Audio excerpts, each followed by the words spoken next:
I'm Anna Durst. I'm CEO of the Nevada Society of CPAs, but joining us today, we have lots of CPA Society executives and staff. So I just want to welcome everyone from all of our different states. And I'm not going to list them because I know I'll forget someone and then you'll be mad. So I'm just going to say welcome all of my colleagues and then also your members who are also attending. If you did not get an email directly from me with the link, if you got it from someone at your own society, you'll be getting your CPE certificate from them as well. We'll make sure that they get those because I'm not tracking that participation, but I am tracking anyone who signed up through the Nevada Society. So those will go out a little bit later today. So our speakers today are Peter Mayers and Frank, I'm going to say your name wrong, even though I just asked Peter. Roshan? That's good enough for me. Sorry, Frank. I even asked from Growth CPR. So they want to discuss today advisory services for CPA firms. They have a lot of experience and great backgrounds. So throughout their presentation, they're going to be discussing that. I'm not going to give a long introduction or bio for each of them. But I do want to say thank you for taking time to present to all of our CPAs and our societies about this very important and timely topic. We were just discussing this on a digital CPA conference that some of us are attending as well. So it's a great hot topic and I look forward. So I'm going to turn it all over to Frank and Peter and welcome. Great. Thanks, Anna. Hot topic. That was one of my favorite stories about 20 years ago. I'm going to date myself. Welcome to all of our other CPAs and state executives from insert your state name here so I don't forget. Thanks to all of you who signed up to hear about what we're calling advisory upskilling. It's a topic that's near and dear to our hearts and that we really have a passion about. So Peter and I have ruminated on this idea of how to help firms, and we call them Main Street CPA firms, not the big firms and not the little, the smaller 1 and 2 practitioners, although those folks are extremely valuable. But we sort of think about our Main Street CPA firm as really what's out there, the bedrock of the business. So we're trying to help you guys help your small and mid-sized business clients not only compete and survive, but win and thrive. So we're going to introduce ourselves and then we'll jump right into it. Okay, good morning, everyone. I'm Peter Mayers and a co-founder of Growth CPR with Frank. My experience includes I was a partner with one of the big 4 accounting firms. I started 2 advisory practices within the firm, one of which was spun out in 2002 after the Enron debacle. And we grew that to about 125 million in revenue over a 6-year period.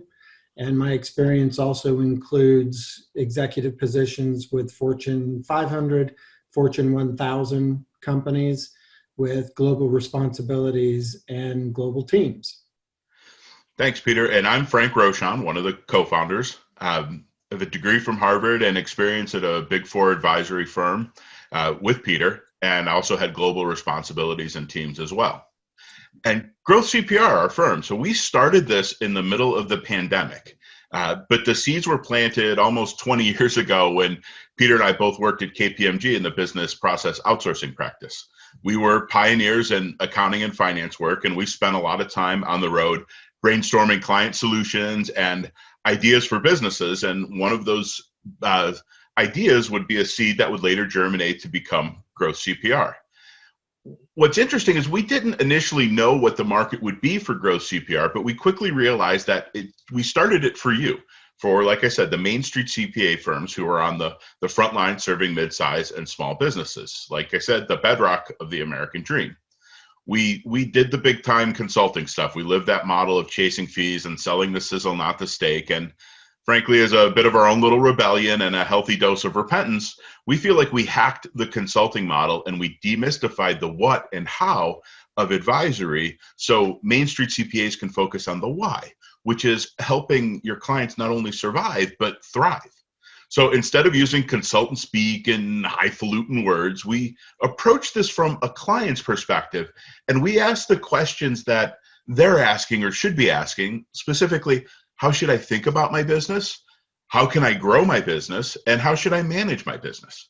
And there's no right answer to these questions, but there are better ways to think about and analyze a business. And what we brought to you all is the same tools, or are the same tools and frameworks that are used by the name brand firms, perhaps called by different names, to justify their huge name brand fees.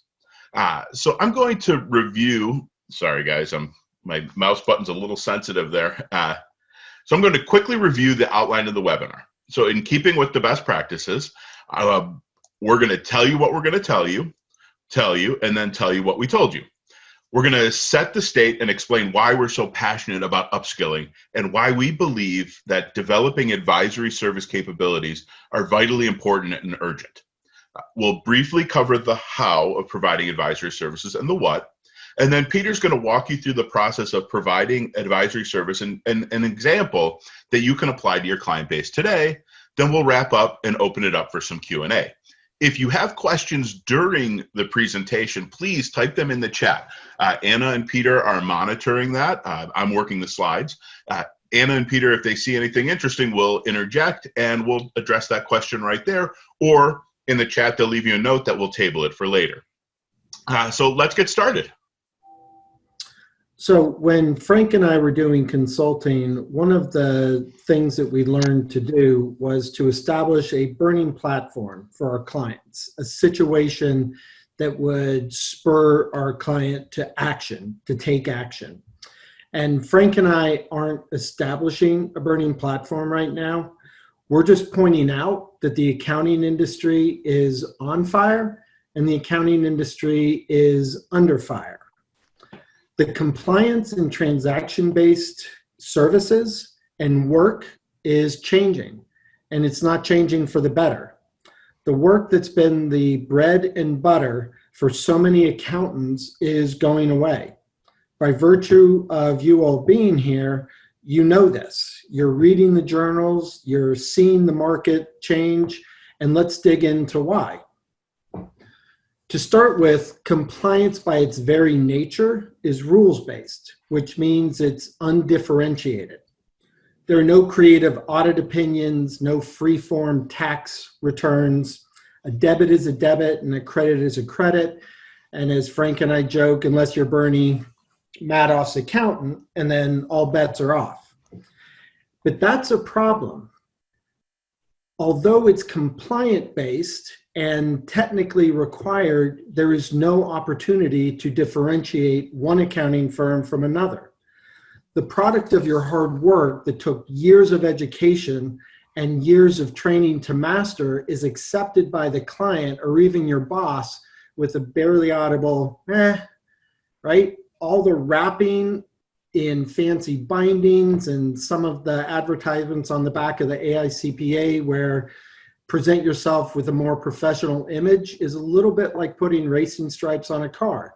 They may look better, but it doesn't make the car go any faster. We've engaged in discussions with accountants who argue that they're, air quote, experts in their field, and that's how they're different. And if that's true, we push back and say, well, then why aren't your hourly rates different and materially higher than the market rates?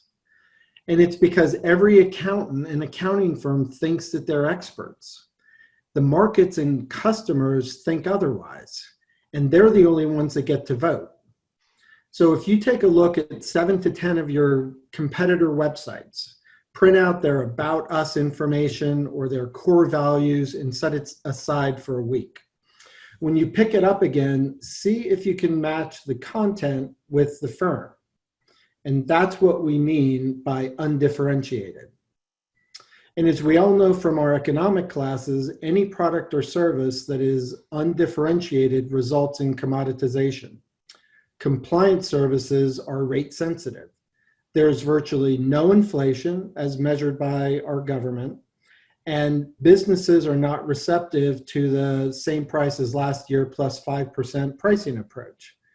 Businesses are being forced to find better ways to get faster and to reduce their costs, and they expect their suppliers and professional providers to do the same, which leads to a push for an embrace of technology. Technology is both enabling and disruptive. If you're unfamiliar with robotic process automation or machine learning, it would be wise to do some homework and learn the basics. For a lot of accountants, these are futuristic concepts. And to that, we'd like to say, welcome to the future. KPMG is offering bookkeeping services for $495 a month, and that's for 7 to 10 accountants. A single accountant is $195 a month. No accounting firm that I know of can keep up with that price. BotKeeper is another company that offers, and this is their words, human-assisted automated accounting services, not bot-assisted. Bots handle the majority of the transaction processing and reconciliation activities, and their artificial intelligence engines and machine learning provide data visualization and analysis done in real time and built into the core offering. And then there's big data. Big data has the ability to ingest an entire year's worth of transactions from a company, apply some algorithms looking for outliers and anomalies, and spit out what they would consider, the tool would consider to be errors and perhaps some problems. And then don't get us started on blockchain. The impact, I don't understand blockchain, but from everything that we're reading it is going to have a significant and dramatic impact on the accounting profession. So if the work you do is compliance-based, standardized, repetitive, and not based on an innovative or flexible customer interaction, it's likely that you're going to be replaced by a combination of bots, artificial intelligence, and outsourcing. If your client can find someone who can do it cheaper than you, or find something that can do it cheaper than you, they're going to do it. After all, you would do it yourself.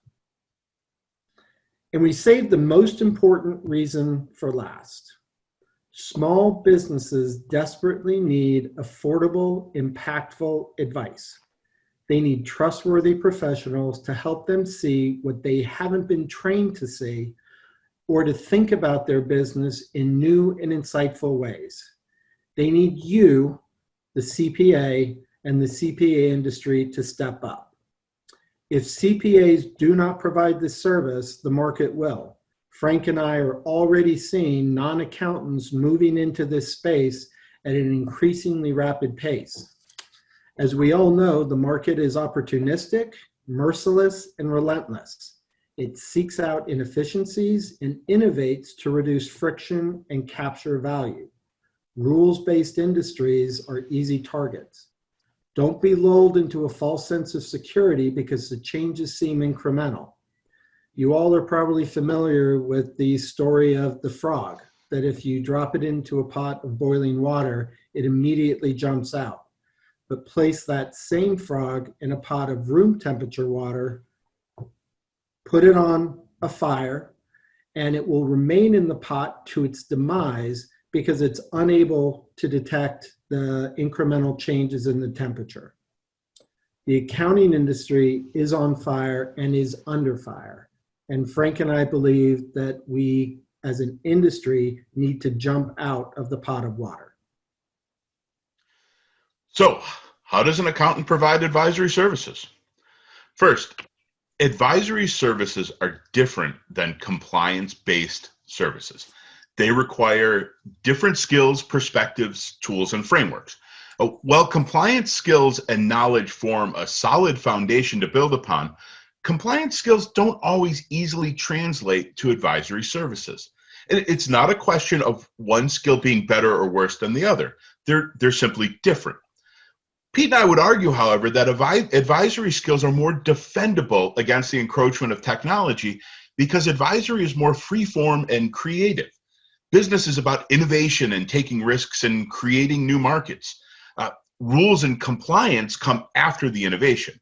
One of our analogies is that there weren't speed limits before there were cars. So one of the first important steps to take there is that knowing the numbers is not the same as knowing the business.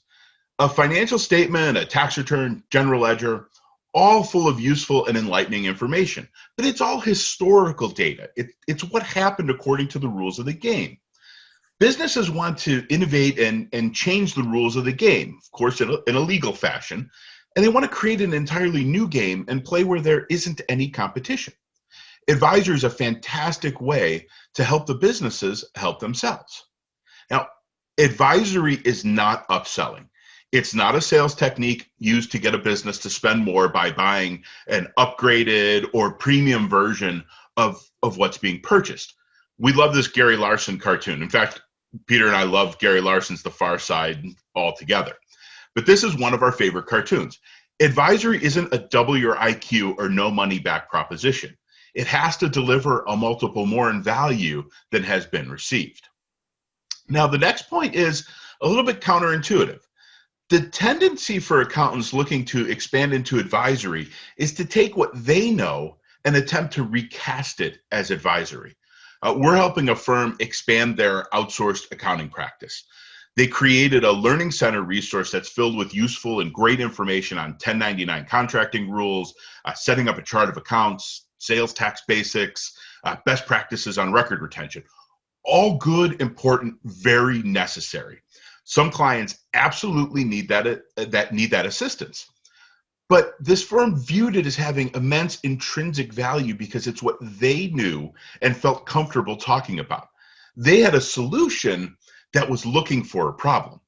Now, meanwhile, their clients are consumed with how they're going to get through COVID, what competition is doing, how technology is disrupting their industry and business, and how to take advantage of it. And this is where advisory skills really diverge from compliance skills. Compliance looks at what a company did or is doing compared to what the rules say should have been done. Advisory looks at what a company did or is doing compared against the customer's expectation. This is something that's very important when thinking about advisory and frankly thinking about any business. All business is about the customer. Therefore, advisory must be viewed from the customer's perspective. And the customer is probably not who you think it is. If you're in public, your customer is not your client. Your client's customer is the customer you must think about. After all, that's who your client is thinking about all the time, or at least should be thinking about all the time. And then if you're in industry or government, your customer isn't your boss or your boss's boss. Your customer is the company or organization's customer. So that leads us to thinking, what is the purpose of a company? And it's not a trick question. Most people would say, and a lot of us do, it's to make money or make a profit. Even business owners and experienced managers give similar answers to that. And those responses aren't wrong, but you have to dig deeper into that. Where does money come from? Where does the profit come from? Where do you get the money to pay for salaries or wages? So as Peter Drucker, who was such a big influence and the father of management consulting, adeptly and succinctly put it this way. The sole purpose of a company is to create a customer, and not just any customer, but a profitable customer. Customers are why a business exists. Profitable customers allow a business to exist. Everything a company does revolves around the customer. Everything has to be aligned with and supportive of solving a customer problem or pain, or satisfying a customer need or want. Even at the most fundamental level, the customer perspective is the only perspective that matters. And that, in our opinion, is the secret sauce of advisory. It is all about the customer and helping companies better focus on and serve their reason and purpose for existence.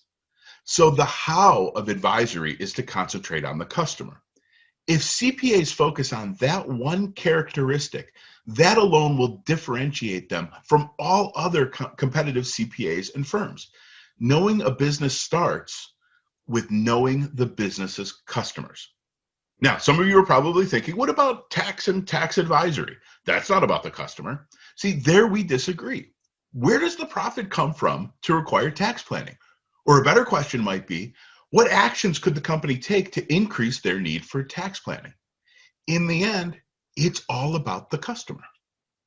So we've covered why advisory services are desperately needed. Small business needs you and you need them. We've covered the how, which in our opinion can be reduced to it's all about the customer. Now let's take a look at the what of advisory services and quickly review some of the tools and frameworks. So in our experience and in the research we've done, the vast majority of consulting and advisory disciplines can be bucketed into three categories that are designed to answer three fundamental questions that every business must ask themselves and strive to answer. The three questions are: one, how should I think about my business? Two, how should I manage my business? And three, how can I grow my business? That's it. There are hundreds, if not thousands, of advisory tools and frameworks available to help companies think about and answer these three questions. And most of these tools and frameworks are designed for global 1,000 or global 5,000 companies. Their challenges, competition, opportunities, and risks are orders of magnitude greater than what small businesses face. But the fundamentals of how to think about and answer these questions is the same. So a key lesson to anyone learning about, starting, or growing an advisory practice is to leverage the tools and frameworks that have already been developed and proven to be effective and impactful. We don't need to recreate the wheel. So the value you bring is your experience, objectivity, and knowledge of how to use the tools and frameworks to extract insight and provide new lenses through which to examine a business. Creativity is good, and in this case, plagiarism is faster. So let's take a closer look at the first question. How should I think about my business? The tools and frameworks that we found most practical and impactful for small businesses. The business model view breaks down a company into its 7 constituent elements. Of course, it starts with the customer, and then it moves through 6 other elements that must be considered and aligned for a company to find and profitably serve a customer. You can see some of those elements right there on the screen, and they do all fit together with tremendous amounts of interrelationships and interconnectedness. A second thing that we can look at is McKinsey 7S. Sorry, I jumped through one. Sorry. Oh, SWOT analysis. A SWOT analysis stands for strengths, weaknesses, opportunities, and threats. Yeah, we've probably all done a SWOT analysis at some point in our careers, and I guarantee almost every one of us, myself and Peter included, have done it improperly. The reason why we've done it improperly is that we didn't go outside of our 4 walls. So SWOT analysis looks at a company from an internal perspective, its strengths and weaknesses, as well as an external perspective, the opportunities and threats. So a company that does SWOT the way we've probably all done it, sitting in a conference room and having a document when we're done, is doing it wrong. You actually have to go outside the walls and actively engage customers to learn what they think the company's strengths and weaknesses are. It doesn't matter what we think in the conference room. It only matters what the customers in the market think. Right. McKinsey 7S. This is an extraordinarily powerful framework, and it's a personal favorite of Peter and mine. It identifies 7 levels or layers within a company. It helps diagnose a problem at its root, properly frame that product, and solve it at the appropriate level. Many companies misdiagnose a problem, resulting in inadequate or ineffective attempts to resolve those problems. Peter used this tool in 2008 to successfully drive a global transformation of the finance, accounting, HR, and procurement operations of a Fortune 500 company, much to the dismay of its namesake consulting firm, who wanted to charge tens of millions of dollars to essentially provide the exact same advice. He refers to that as his finest moment of business jujitsu. So VRIO analysis is another great financial model to look at. It stands for valuable, rare, imitable, and organization. And it examines a company from a customer's perspective, and it's used to identify a company's competitive advantages and provide a means to sustain and create sustained competitive advantages. So the second fundamental question businesses must ask and answer is, how should I manage my business? So if management is largely about people and driving efficiency and effectiveness, efficiency is minimizing time wasted or effort wasted, and effectiveness is doing the right thing. Again, going back to our favorite guy, Peter Drucker, he noted that there's nothing so useless as doing efficiently that which should not be done at all. I guarantee you and your clients, there are dozens and dozens of tasks that that aren't necessary to be done. You could probably sit down in the days of paper and pull out a file, go through it page by page, and find out that 90% of it doesn't need to be done. You simply do that account reconciliation for the last 8 years simply because a manager wanted to see it 1 month and a clerk in the company decided, well, I guess we'll just do it every month since. It doesn't go anywhere, it's not necessary, and it's a waste of time. So setting people management aside now, since businesses typically don't look to us in the accounting profession for guidance and insights into behavioral sciences and human motivation, we focus on the tools and frameworks that facilitate the diagnosis and identification of tangible actions a company can take to improve their overall performance. So the first of these is something called a RACES matrix. RACES stands for responsible, approval, consult, inform, and support. This is a very powerful framework for defining and clarifying roles and responsibilities for every task within a business process. It is great for uncovering waste in a process and duplicative or undefined roles and responsibilities. Also great to use within your own firm. Maximum sustainable pace. This is a RACES matrix on steroids. It really gets into the weeds of a process, and it develops expectations of individual performance and productivity. Productivity is determined by looking at the production obtained, the effectiveness, versus the invested effort to achieve the production, the efficiency. This is also something that can be used within your firms when you look at busy season or tax season. Now, metrics. Everybody talks about metrics. So metrics provide information about the performance of a process. Every business has or should have a set of metrics they track and monitor.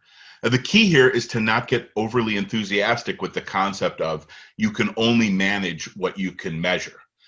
Measurement for measurement's sake is pointless. Building a better scale doesn't change your weight. So, key performance indicators, also another term that everybody talks about. Now, these are metrics that provide information about a company's progress toward a business objective and should be mapped to a specific outcome. We have a bit of a contrarian view about KPIs. While internal measurements of a company's performance are important, we believe that external measurements of a company's performance are vital. External KPIs are leading indicators of a company's performance as experienced by the customer. Now, this is critically important in our opinion because the success of a company depends solely on the ability to create a profitable customer. So if you take one piece of information away from this webinar, it's, as I've repeated over and over, everything revolves around the customer. If you take two things away from this webinar, take away the action item to learn about the DuPont model for financial analysis and to incorporate it into every attestation engagement or financial report you prepare. It's that good. It is the ultimate entry point to advisory for CPAs and CPA firms. You guys and us, we know all these numbers already. We have all these numbers in our engagement files. We know how to calculate things in the DuPont model. If you look at it as a snapshot, it's wonderful compared with metrics. If you look at it as a trend, it will indicate things. If you do it in Excel, you can play around with the sensitivity of the inputs. The ultimate entry point for advisory. And lastly, 7 C's. If you go and look up 7 C's, it's actually 6 C's in a Q, but that doesn't have the same catchy ring factor. So the 7 C's are quality, cost, capability, compliance, customer service, continuous improvement, and culture. It's a balanced scorecard that's more accessible and easier to understand and implement. So the last fundamental question is, how can I grow my business? And most companies and businesses immediately fall to, well, let's do an acquisition. And Harvard Business Review did a study that indicated between 70 and 90% of all acquisitions fail to meet their estimated benefits, outcomes, and results. And that's because people leave, teams don't get along, cultures clash. And so then the next obvious lever is, well, let's launch a new product or service. Well, there's bad news there because 1 out of 10 new product and service launches fail. And they fail not because it's not a good product or it's not a good service. They fail because they don't attract or acquire profitable customers. And that presents an amazing opportunity for accountants. Growing a business is hard. The dismal statistics that I just mentioned prove it. But there are proven tools and frameworks that help level the playing field and improve the odds of success. And frankly, that's the game, is you don't have to bat 600 to play in the major leagues. You have to bat above 250 or 300 and you're a superstar. That little incremental improvement in your odds of success or your client's odds of success are meaningful and can be the difference between success as they define it or failure. If you want to grab a CEO's attention, talk about growth. For small and mid-sized businesses, we found that the following tools and frameworks are the most applicable and impactful. The first is Blue Ocean Strategy.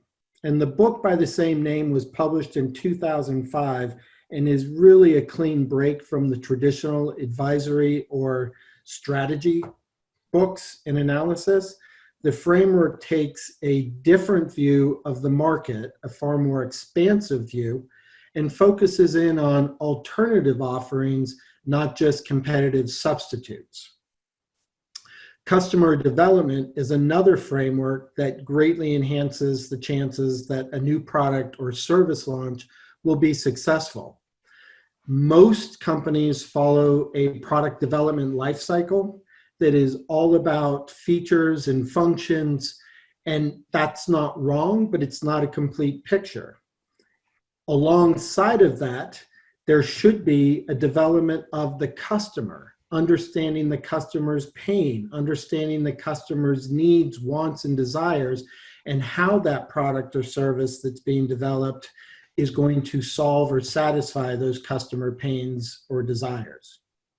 Channel strategies is an often ignored strategy for growth. There are over 20 different channels for a company to raise awareness about their product or service. And that's not just the marketing and the distribution channels that most people understand. There are 5 objectives of a channel from the customer perspective. It's assessment or awareness, assessment, acquisition, acceptance, and after sales. And each one of those objectives provides an opportunity for a client to differentiate themselves in the market and provide a superior value proposition to their intended customers. Customer segmentation and VRIO analysis is also another tool or a combination of 2 tools to identify customer segments that have a problem or have a need or desire that the company can solve. And the VRIO analysis helps to identify competitive parity that a business may have and opportunities to create competitive advantage of those offerings. And then lastly, as Frank spoke about, there is the SWOT analysis that most of us have done, but most of us have probably done incorrectly. And when used correctly, there is an immense opportunity to help a company grow their business and their customer base. We like to think of these tools as the frameworks that a carpenter may use. So they're the hammers, the screwdrivers, the pliers, the wrenches that are necessary in a standard toolkit to solve a wide variety of problems. Advisory that we found most common is solutions looking for a problem. And if you approach that, or if accountants approach that, they burnish their reputation as a trusted advisor, and not every tool can solve every problem. Are there other tools than the one that we've discussed? Absolutely.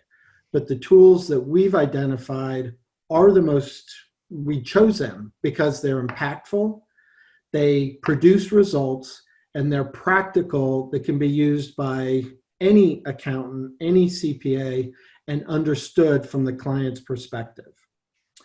And as Frank mentioned earlier, it's critical to understand there is no right answer. There is rarely, if ever, a silver bullet or a single answer that solves the problem's clients, or solves the client's problem or desired outcome. But there are better tools, there are better frameworks that provoke better questions, provide better insights, and result in better decisions. And so, to paraphrase a popular pizza chain, better tools, better frameworks, better results, better outcomes. We're now going to move on from the compulsory portion of the program into the free-form portion, where we're going to apply some of the tools and frameworks that we've discussed. If we've done our job, you recognize the importance and the urgency of upskilling your advisory capabilities, and you may be thinking, so what? Now what? Well, we're glad you asked. The first question to ask yourself is, you have to know yourself. It's easier to build upon an established foundation. Start with what you know and build towards what companies need. But the key is to build toward what companies need, not what you know, because that is not what the client always needs. Which industries do you have deep experience in or a passion for? What are you drawn more towards? Is it strategy? Is it operations? Is it growth? Identify your passion and lead with that. Your genuine interest and enthusiasm will engender enthusiasm and receptivity from your clients. Perform a SWOT analysis on your own firm. Do the research and discover what your clients in the market think of you. Intuition is good, but facts are required. The only thing that matters is what the clients and markets think of you, not what you think of you. Combine the results from the SWOT analysis with an understanding of Porter's 5 forces, which looks at the external competitive environment and the key forces that shape and influence it. And then add to that a third dimension of your understanding by doing a VRIO analysis of your services and capabilities, looking for those opportunities to differentiate yourself in the market. So after you've developed that solid and objective understanding of yourself and your firm, turn your attention to your clients. Not all current or prospective clients are candidates for advisory services. It sounds obvious, but when someone experiences a new insight or believes their powers of observation have improved, there's that natural human tendency to want to eagerly share those insights and perspective with others. We all know those people who've tried something and convinced us to change our diet, our exercise routine, our political beliefs, etc., that we're individually misguided and we're missing out on these considerable benefits. Hard sells really rarely work in advisory. The potential to provide advisory services is largely determined by 2 dimensions: the company's openness to advice and the magnitude of the opportunity identified. The intersection of those 2 dimensions produces the advisory opportunity map depicted on the slide. The map is self-explanatory. The clients you want to focus on at the beginning are the ones who eagerly welcome input and actively seek feedback on their performance. These are the clients that you love to get their calls and emails, and they remind you of why you got into accounting in the first place. These clients could comprise up to 20 or 30% of your practice. And bigger opportunities provide a more compelling incentive for a company to act. But there's a caveat. The magnitude of opportunity dimension of the advisory opportunity map must be viewed through the lens of the client. You probably knew we were going to point that out. Now, you may think the opportunity is significant, but unfortunately, you don't get a vote.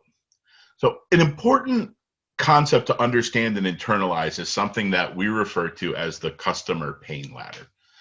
This concept applies to your client's business as well. At the lowest rung, a customer may have a problem, need, or want, but they're not aware of it. Getting them to the next rung will take time, effort, and education, and they may never see it or want to see it. My wife's a doctor. She tells me to lose weight all the time. I haven't. The next rung are customers who know they have a problem, but it isn't a big enough issue or pain point for them to do anything about it. Like the first rung, getting them to act will take time, effort, and education. The next rung is a customer who knows they have a problem or pain point and are actively looking for a solution. So these customers don't need to be convinced to act. They need to be convinced to act with you. Time, effort, and education are required, although the focus has shifted away from education, more towards helping them assess their options. The next two rungs are the most promising. So on these rungs, not only has the customer recognized the need to act, but they've also spitballed a solution using pieces and parts that are available to them. They've acted, but not necessarily in the most effective or efficient way. This presents a fantastic opportunity to approach them with an idea and proposal, but even this doesn't guarantee success. So the top rung is a customer with money or a means to get money. I honestly wish someone had walked us, Peter and I often say we wish someone would have walked us through this framework when we were starting out. We've wasted so much time and effort in our younger parts of our careers trying to convince clients that they had a problem we could solve, and even if we were successful, later finding out that they didn't have the funds necessary to solve that problem. One final consideration. The business situation of a company will influence the types of opportunities that will be most impactful. We listed a bunch of different business models and frameworks already. So these are all applicable, but they're not always applicable in the same business situations. So there are 4 broad types of business situation, each one having unique characteristics, opportunities, and challenges, and thus having different priorities.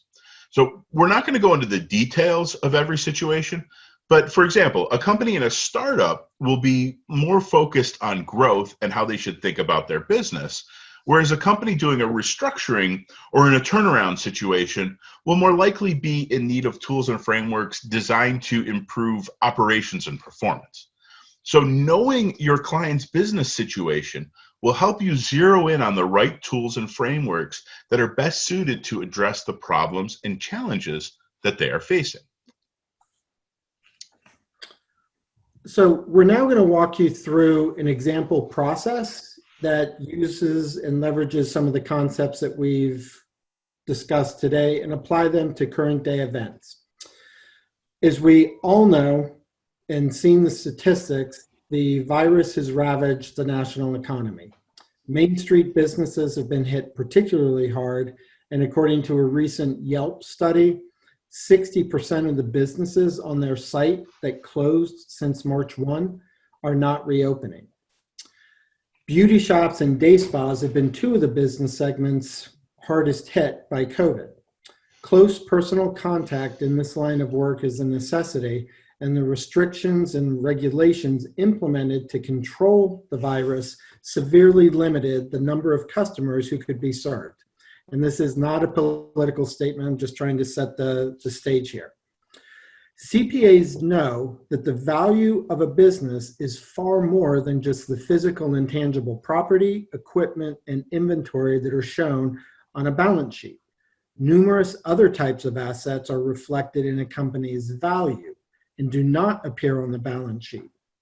Alphabet Inc., which is Google's parent company, had a tangible book value of $179 billion at the end of 2019. They had a corresponding market value of $935 billion. What makes up the difference?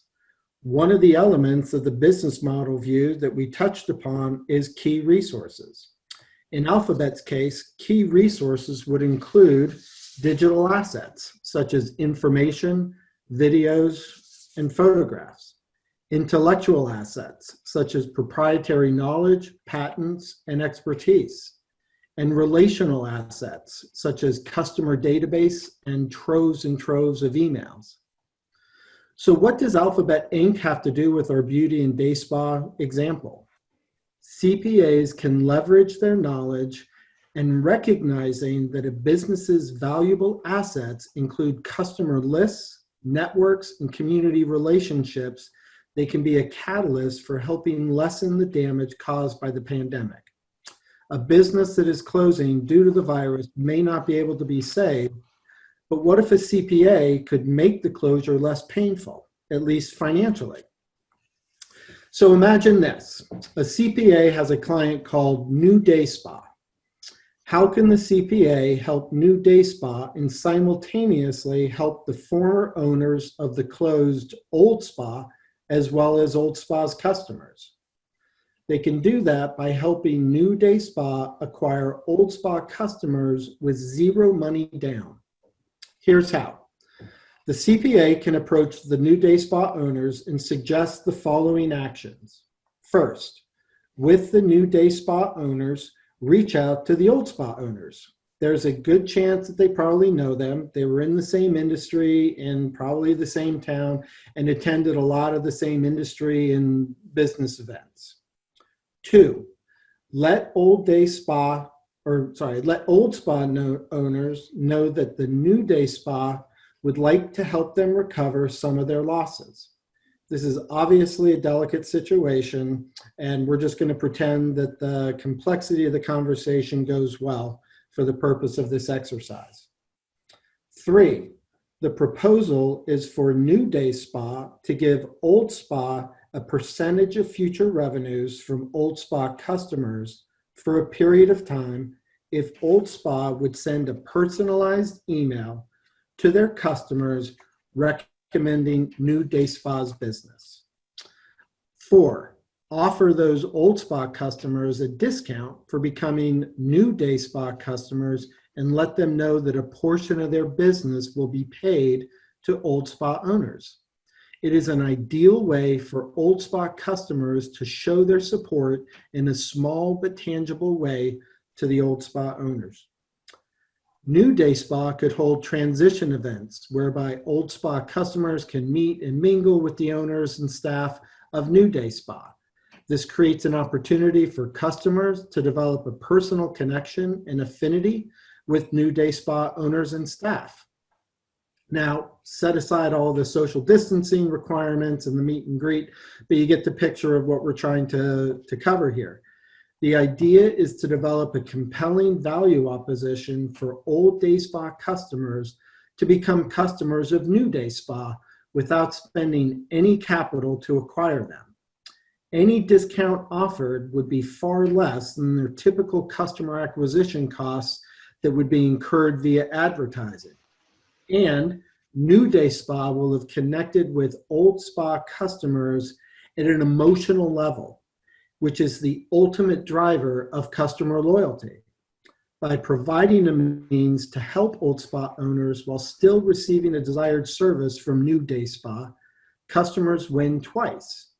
And then lastly, New Day Spa could have alumni events where Old Spa owners and staff do guest appearances or something like that to reconnect with and stay connected with their former customers.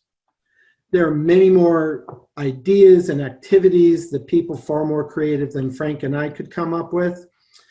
But the essence here and what we want you to see and hope you can appreciate is that knowing the business is not the same as knowing the numbers.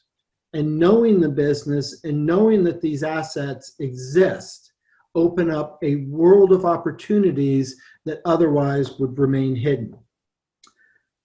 If Old Day Spa were your client, you could work the process from the other side.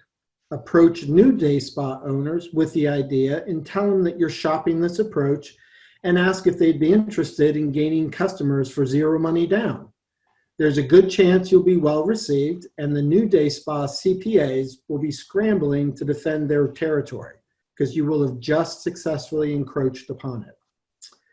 Advisory is a market differentiator in an undifferentiated compliance-based market. So who wins in this example? Everybody. Old spa customers are introduced to a new home. They receive some discounted services and have a way to express their support to the old owners without feeling like it's a charity. Old spa owners receive some financial gain from their customer list and relationships they otherwise would not have. They're offered the chance to stay connected with the people, the customers, the community, and the industry they love. And the heartbreak of losing their business is diminished, if even a little. New spa owners have new customers and have grown their business. The new customers have an emotional attachment and affinity with new spa, which typically translates into higher customer lifetime values. Plus, the new customers were acquired with an extremely low customer acquisition cost, which means they're profitable customers, which, as we discussed earlier, is why the business exists. And the CPA wins and is seen as an innovator and problem solver, helping connect people and businesses while also helping to stabilize the community. The financial models will need to be prepared and analyzed to determine the amount of the discount to be given, the length of time for the discount to be given, and perhaps there's even a revenue sharing deal. This approach and similar ones can be used for almost any small business in any community. CPAs can help their clients see their business through new lenses with greater clarity and insight, and help them to think about how to grow, manage, and think about their business with the right tools and frameworks, of course. Thank you, Peter. So let's wrap this up. So we told you what we're going to tell you, we told you, and now I'm going to repeat it back to you again. So the accounting industry is facing a harsh reality. Compliance and transaction-based work is changing, and not for the better. Compliance is rules-based and undifferentiated, which is leading to commodity pricing, and it's ripe for technology to apply the rules faster and more accurately than we humans can. We need to jump out of the pot of water before it boils. Small businesses desperately need affordable and impactful advice. The market is ruthlessly efficient, and if they can't get that valued advice from their CPAs, someone or something else will fill that void and provide it. We can't let our competition eat our lunch. We have to beat them to the punch, and that means learning new tools and frameworks. It's not mandatory, but neither is staying in business. The how of advisory services can be boiled down to the customer's perspective. You know your client's numbers, you must know their business. And since the customer is why a business exists, you must know their customers' problems, pains, needs, and wants to understand how a business solves that problem or satisfies those desires. This piece of information is alone worth the price of admission to this free webinar. But in all seriousness, everything revolves around the customer. If you know that, internalize that, and act on that, you'll be amazed at how many people and businesses will seek you out. The what of advisory services are time-proven and tested tools and frameworks. In our opinion, they're all created and designed to help businesses answer three fundamental questions. How should I think about my business? How can I grow my business? And how should I manage my business? To build or grow an advisory practice, you need access to a set of tools and frameworks and be adept at their use and application to hone in on the root problem or opportunity. We have lots of favorite sayings, as you've come to understand, and one of them is, if you don't know what a problem looks like, you're never going to find it. Likewise, if you don't know what an opportunity is, you're never going to see it. Better tools, better frameworks, better results. Know yourself. What are your areas of expertise? What are your passions? Make an honest assessment of your strengths and weaknesses. Don't read your own press, but get the client and market perspective. Remember, everything revolves around the customer. And lastly, have fun. There are harsh realities all around us, and bad news constantly assaults us. To us, advisory services are immensely rewarding. The creative process of businesses is fun and engaging to us, and we hope that it is to you as well. So come join us. Let's grow. We're open for questions. Anna, are there any good questions? We don't have any in the chat right now. However, I will invite anybody who has a question to either unmute yourself and ask, or raise your hand, or put something in the chat.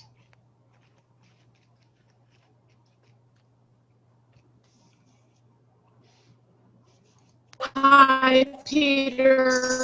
Hi, Frank. This is Janine, Birmingham. Thank you so much for. Is anyone having problems hearing that? Janine, I think you might have a connectivity issue. Really good program today. I personally learned a lot and have some notes that I think I'll push out to my own members, like a SWOT analysis externally. Really never thought about that as many times as I've done a SWOT. I guess my question is, and I hope this is not too loaded of a question. It's a cliffhanger. Join us for the next CPE. I think Janine may have some connectivity issues. So Janine, perhaps you could put your question in the chat, and then we do have now a couple of questions. The first one is, any thoughts on how to prepare for AI and blockchain? The AI is, for me, it's easier to understand than blockchain, because I think blockchain is still trying to figure itself out with all the various blockchain technologies. The concept's the same, but for AI, I think that CPAs need to understand their client's business and the industry, and how AI, machine learning, and bots are entering that industry. And from a customer perspective, the client perspective, I think the opportunity that's presented there is to help a client understand how they can leverage the AI, leverage bots and automation. A RACI tool is a perfect framework for understanding and identifying the work that is subject to automation. Frank and I categorize it as brain versus brawn, and you can get there from a RACI matrix, but to really understand it, you need to get down into the maximum sustainable pace, which is a far more granular look. And what that also allows is to reconfigure jobs, responsibilities, so that you have $80,000 a year people doing $80,000 a year work, and to strip away and reconfigure the lower value work that is generally baked into every job position that we've come across. Do you feel that that's the same ideas for cloud-based services as well? Because that was a question as well from Janine. Yeah, cloud-based services are more where the data resides, and there you introduce some technology, security, privacy, confidentiality, and there are some industry standards that would have to be adhered to. I know one of the things, I was COO, CFO of an AmLaw 200 law firm, and one of the interesting things I didn't know, they had an intellectual property practice, and their website and databases were constantly being attacked by generally foreign governments that were looking for intellectual property information. And so the law firm had to have an extremely robust and resilient confidentiality, security, privacy controls around that. And largely the cloud offerings offer that at a far more digestible price tag than a small, even mid-sized business could replicate themselves. And I think one thing to remember, whether it's talking about AI or blockchain or cloud services, is that we really think about the concept of advisory services as mitigating against the risk that your firm's business will disappear because of those technologies. So advisory services will exist, be profitable, and be wonderful ways to grow your firm, regardless of whether your clients implement any of those things such as AI and using blockchain and where they store their data on the cloud or at home. And I do think, if I just add one more thing, there's a great opportunity here to help your clients think through from a compliance perspective of going to the cloud, and to leverage the expertise that CPAs have around project management or internal controls and preventive and detective controls, just so that they can advise the client and perhaps help them evaluate the feature functionality of the cloud offerings. Actually two questions, same question. Will we be able to distribute this recording to the attendees? I mean, we are recording it, but do I have your permission to do that, or? Oh, yes. Okay. I'm getting a few of those requests, and then also copies of the slides. I'll reach out to you guys offline about copies of the slides, because we'll figure out how to get those. And there's some proprietary stuff in here that I'm sure you would want to edit out. One question, I don't know if you're prepared to take this question, is what is your pricing model for joining? So our pricing is roughly $600 for a year. That's the first year. And then I believe $180 a year thereafter, because we continue to enhance the content, provide additional tools, and that would be for a single membership. And then it goes on up with discounts if more people within the firm would like a membership. And Frank's and my email are on this slide. If anyone wants to reach out to us, we'd be happy to schedule a call, talk them through how to use it. And, we honestly, and I know that you probably have a lot of folks saying this, but this is something Frank and I did because we want to have fun and we want to have an impact within the accounting industry. And there are other tools out there. There are other websites. We priced ours about 1/10 of the price of one of the big McKinsey, Boston Consulting Group tools and templates, because we do have a passion for small business and Main Street accountants. Great. Does anyone else have questions that they've not put in the chat? Again, you can unmute yourself if you would like, or raise your hand. We'll monitor for that.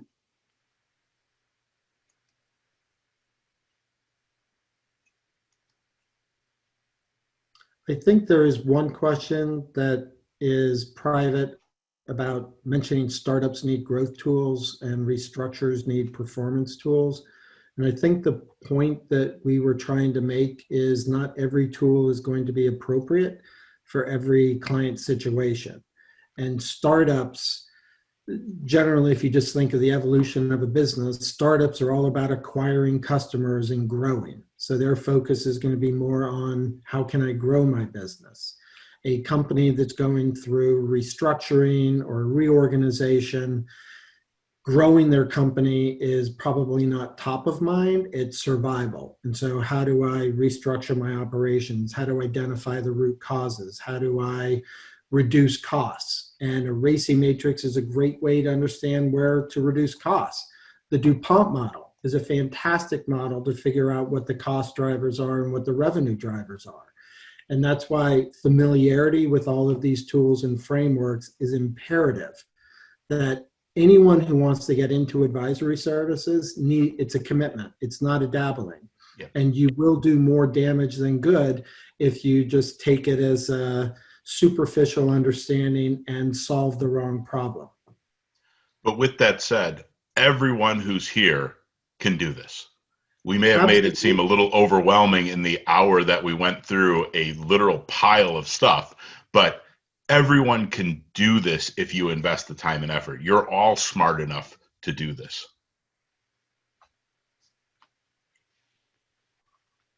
Great. don't see any more public questions. I don't have any private questions. Frank or Peter, do you in your chat? Nope, I don't in mine. But we'd just like to say thank you to everybody who took the time to be with us today. We hope you found it valuable. Well, we want to thank you for sharing your knowledge with us. Thank you for approaching my society, but then letting me bring in some of my colleagues and their members so that we could get the biggest bang for the buck on this. And thank you for the free webinar. That was really appreciated. If you don't mind hanging on for just a moment while everyone else exit, I would appreciate that. But if you have any questions, any of the attendees, if you have questions, you do have Peter and Frank's contact information. If you didn't capture it, contact your CEO and they'll make sure that they get the question to me or contact me directly, and I'll make sure that we get this over to Frank and Peter and that you get a response immediately. So thank you everyone for attending, and we hope everybody has a great rest of your day. Thank you. Thank you all. Thanks, gentlemen. Thanks, Anna.